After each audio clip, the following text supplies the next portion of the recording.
kingpin. Yan ang napag-alaman ng mga otoridad sa Taytay Rizal matapos arestuhin ang isang puganting Chinese kamakailan. Tunghayan ang ulat mula rito. Inaresto ng Bureau of Immigration o BI ang isang puganting Chinese sa Taytay Rizal at doon napag-alaman na isa palang drug kingpin. Ang nasabing pugante ay nahuli sa kanyang tirahan sa Taytay at wanted rin sa bansang China dahil sa kasong kidnapping. Habang sa Pilipinas naman ay ganap ng kanselado ang kanyang pasaporte na nagpapabilang sa kanya bilang undocumented alien. Ang suspect ay isa rin sa nabibilang sa blacklist order magmula January at nasama rin sa watch list sa July. Kasama rin niyang maaresto ang isang lalaking Chinese kung saan matagal nang inisyuhan ng BI ng deportation mula pa noong 2023. Ayon naman kay BI Commissioner Joel Anthony Viado, natanggap nila ang ulat mula sa otoridad kung saan mayroon itong malawakang produksyon ng shabu sa Pilipinas. Aniya, pinaalam din sa kanila na nagpapatakbo ito ng shabu laboratory habang nagpapanggap na mamamayan ng bansa. Ayon pa kay Viado, hindi nakahayaan na lumalapa ang krimen at nararapat na kaharapin ng pugante ang kanyang kaparusahan. Nakipag-ugnayan na din ang BI sa Department of Justice maging sa Department of the Interior and Local Government upang maresolbahan din ang kaso. Pati na rin matunton ang iba pang sangkot dito lalo na't kilala ang suspect sa Rizal. Nakipag-ugnayan din ang ahensya sa Philippine National Police para patawan ng kasong kriminal ang suspect. Sa kasalukuyan, itinungo na ang suspect sa BI facility sa Muntinlupa. Jade Buhoy, nag-uulat para sa Golden Nation Network. Hustisya naman ang tiniyak ng PNP sa patuloy na pagtugis nito sa mga miyembro ng Gun for Hire Syndicate na sangkot sa pagkasawi at pagkasugat ng mga pulis sa naganap na engkwentro sa Quezon. Tunghayan ang ulat mula kay Princess Castro. Hustisya ang tinitiyak ng Philippine National Police o PNP para sa isang pulis na nasawi at mga sugatan sa engkwentrong naganap sa Candelaria, Quezon nitong kamakailan. Batay sa ulat ng pulisya, ang engkwentro ay nagsimula ng lapitan ng mga pulis na nagsasagawa ng routine patrol ang ilang kahina-hinalang individual sa isang taniman ng saging. Dito na nagumpisang pagbabarilin ng miyembro ng Gun for Hire Syndicate ang mga ito na ikinasawi ng patrolman na si Ron J. Chavez. Habang sugatan naman ang dalawang pulis na sina PMSG Sonny Karingal at Patrolman Kim Kenneth Averia. Ang mga armadong suspect ay may dalang M16 rifle, pistol at abandonadong sasakyan na narecover ng kapulisan. Sa dagdag na ulat, napatay sa operasyon ang leader ng grupo na kinilalang si alias Mark habang patuloy ang isinasagawang manhunt operation sa mga kasamahan nito. Samantala, kamakailan ding bumisita ang hepe ng PNP na si Police Lieutenant General Jose Melencio Natates Jr. sa mga sugatang pulis at iginawad sa kanila ang medalya ng sugatang magiting at medalya ng kadakilaan bilang pagkilala sa kanilang katapangan at sakripisyo. Tiniyak din ng hanay na patuloy silang magbibigay ng pinansyal, psikolohikal at logistical na suporta para sa pamilya ng nasawing pulis at sa mga nasugatan. Bunso nito ay natasan ni Natates ang Police Regional Office 4A at ang Quezon Police Provincial Office na paigtingin ang intelligence-driven operations laban sa mga Gun for Hire Syndicate at iba pang organisadong armadong grupo na kumikilos sa rehiyon. Princess Castro, nag-uulat para sa Golden Nation Network.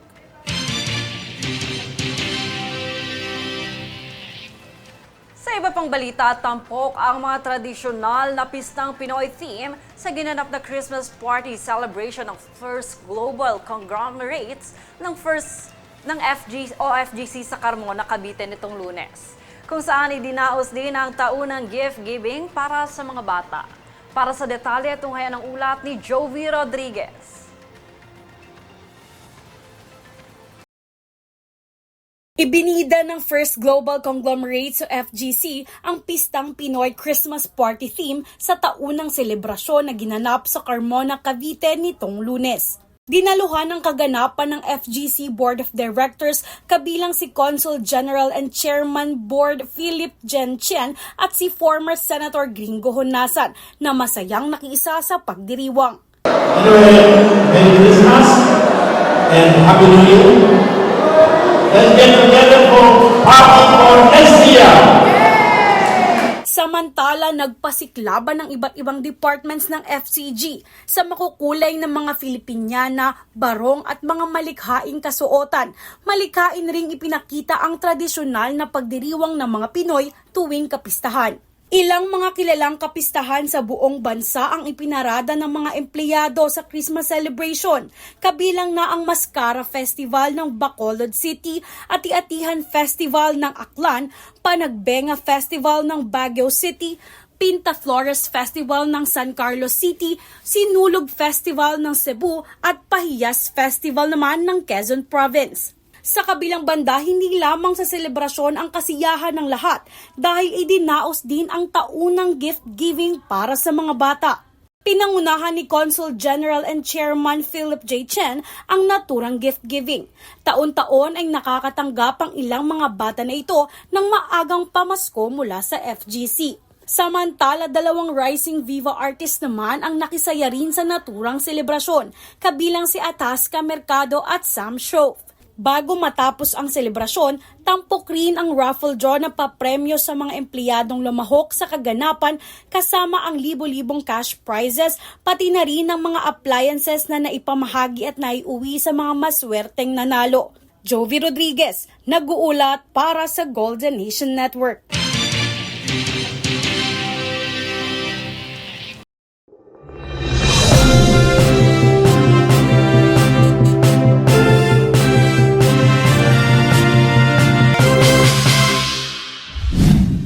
United States President Donald Trump announced plans for a new Trump-class massive Navy battleships on Monday. Trump stated that this new generation of warships will be bigger, faster, and 100 times more powerful than any previous U.S. battleship.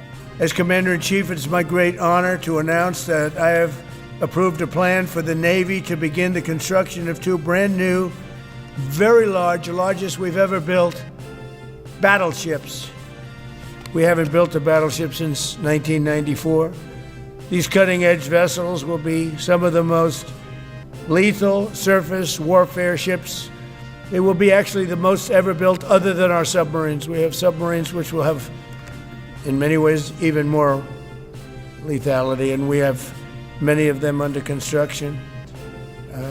Each one of these will be the largest battleship in the history of our country, the largest battleship in the history of the world ever built. And again, it's 100 times more powerful than the previous Iowa class, it's called. Those are the big ones that you'd see on a show. Victory at Sea. I don't know if anyone's seen Victory at Sea, but it was a classic. They'll help maintain American military supremacy, revive the American shipbuilding industry, and inspire fear in America's enemies all over the world. We want respect. We're going to have it. We already have it. We're more respected now than we ever were.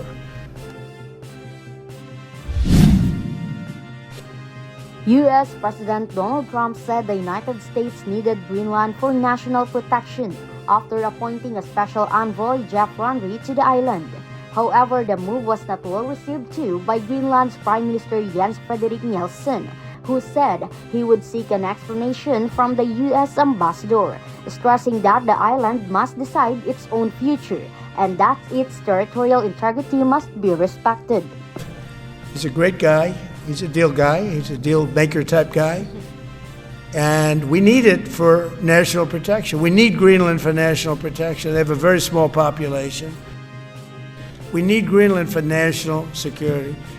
And if you take a look at Greenland, you look up and down the coast, you have Russian and Chinese ships all over the place. We need it for national security. We have to have it. And he wanted to lead the charge. So we're making him, Marco today, a special envoy to Greenland. Greenland's a big deal.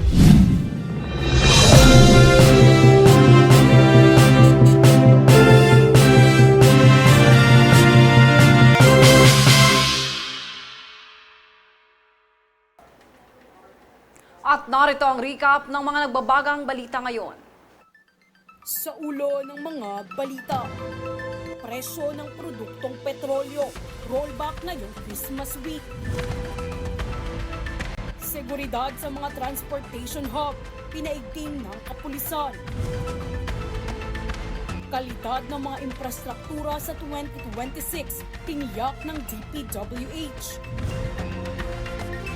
Representative Ridot, pinatutsadahan ang paratang na insertion ni Representative Leviste.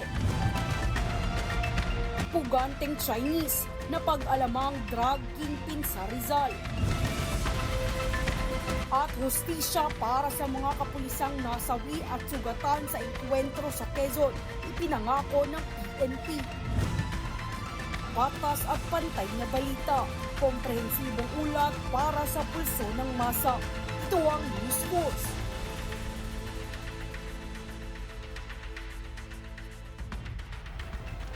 At yan ang pinakamainit na mga balita ngayong araw. Manatiling nakatutok sa aming mga ulat at update sa aming Facebook page, facebook.com/Golden Nation Network.